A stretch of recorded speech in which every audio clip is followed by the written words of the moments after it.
You wake up. It smells like death. The streets outside are already screaming, and you have to survive the next 24 hours. Welcome to ancient Rome.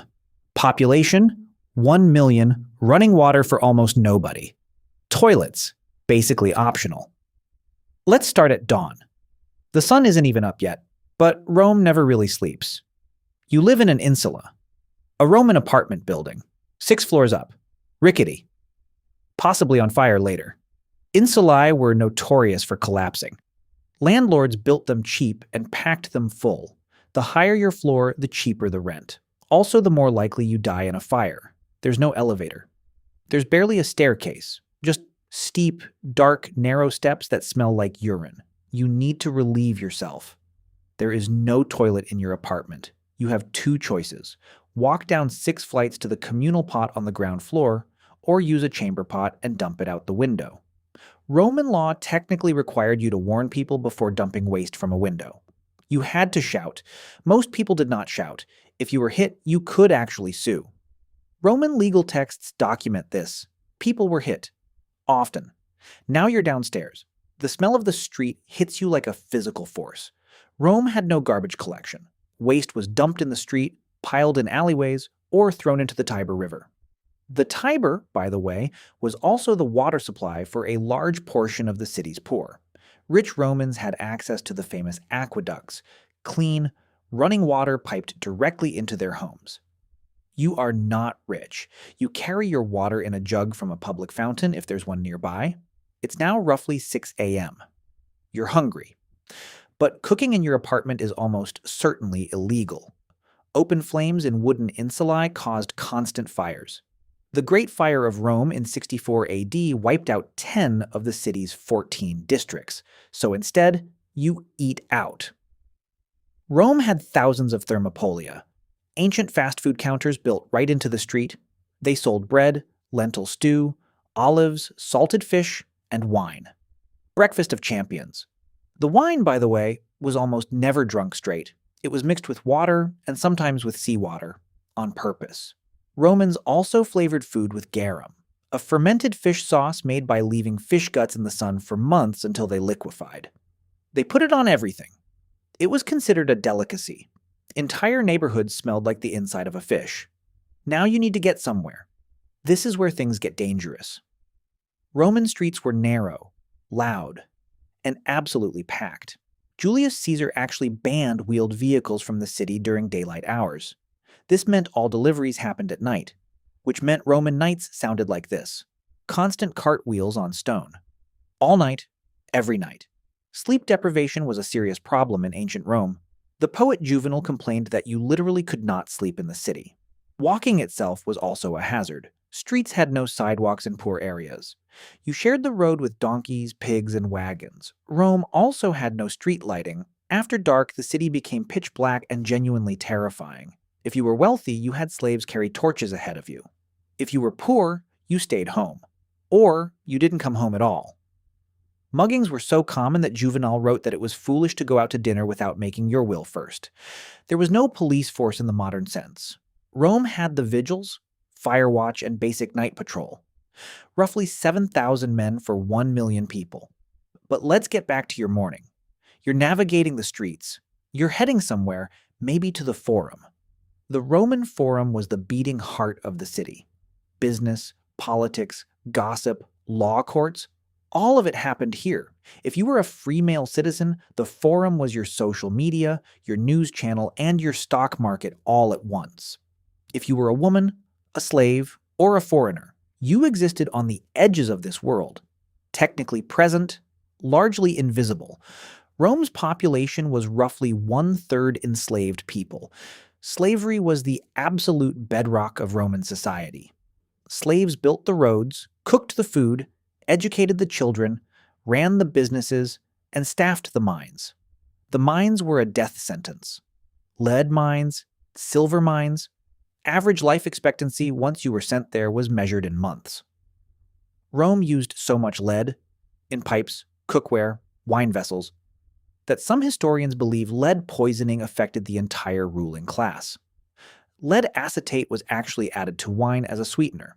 They had no idea it was slowly killing them. Back to your day, it's mid-morning, the heat is rising. The smell of the city is now fully activated. If you need to use a public toilet, and you probably do, Rome actually had public latrines, communal ones. No stalls, no privacy. Romans used communal sponge sticks instead of toilet paper. The sponge was shared among strangers and then rinsed in salt water. Let that sink in for a moment. Roman latrines also had a surprising hazard: methane buildup.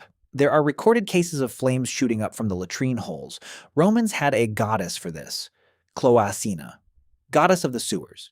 You prayed to her before using the toilet, just in case. Let's talk about Roman baths, the thermae, because this is actually where daily life got surprisingly civilized. Public baths were cheap, sometimes free.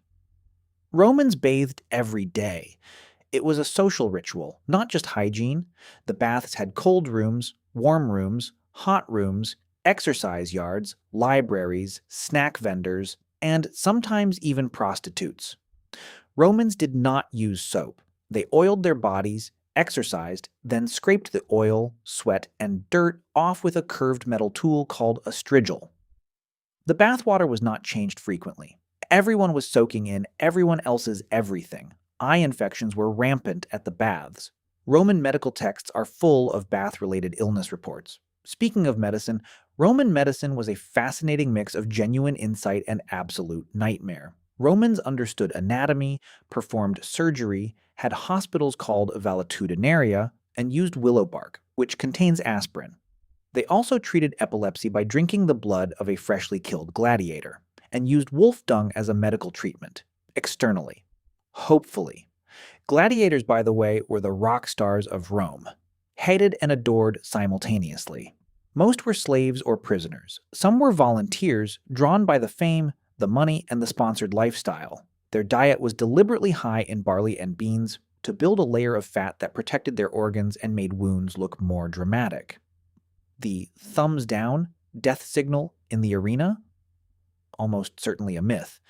Evidence suggests the crowd and emperor used different signals entirely. But gladiatorial games were real, brutal, and attended by practically everyone, including women and children.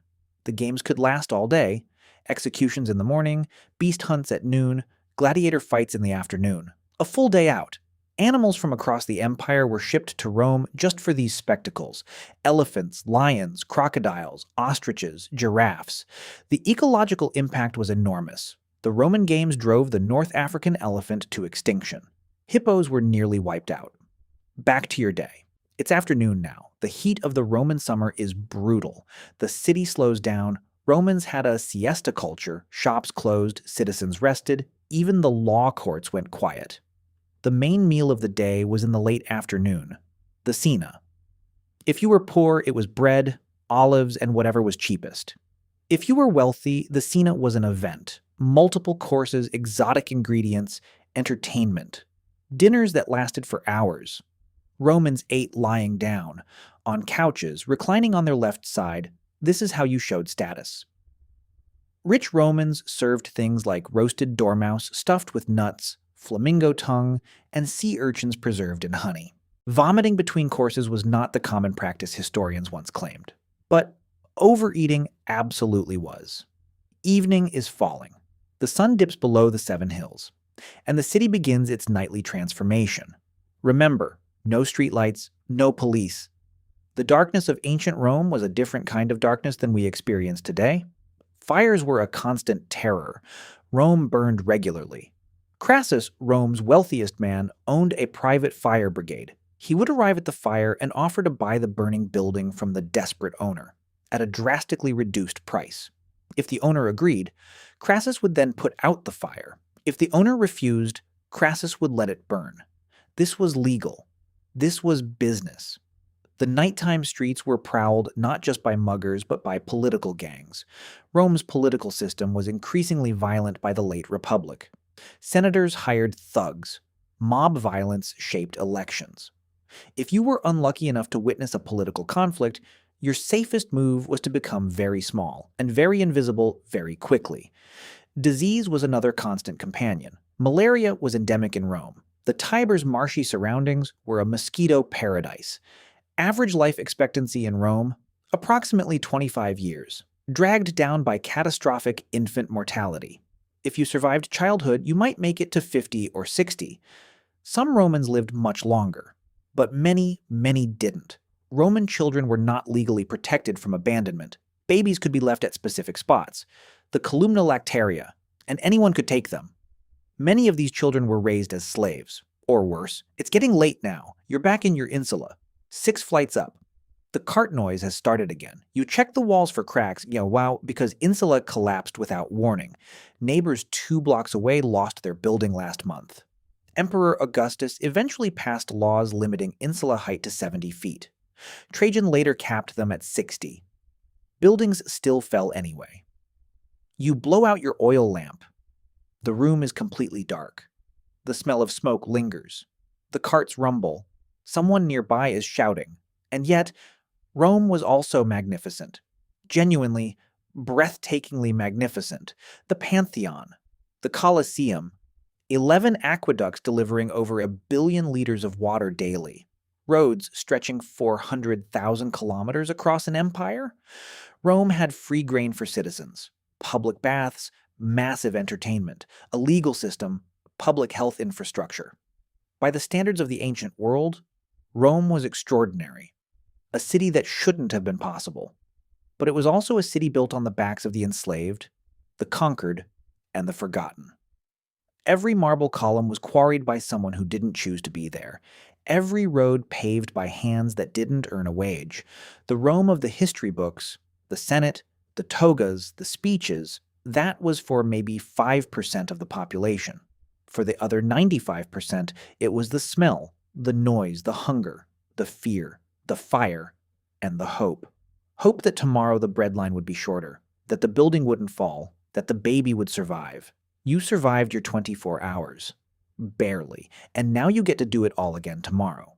Rome wasn't built in a day, but it could absolutely be destroyed in one. And it was eventually, piece by piece, over centuries. The last Western Roman emperor was deposed in 476 AD. He was 16 years old. His name was Romulus, the same name as Rome's founder. History has a dark sense of humor. If you want to survive more impossible days in history, the next video is right there. Don't go outside after dark.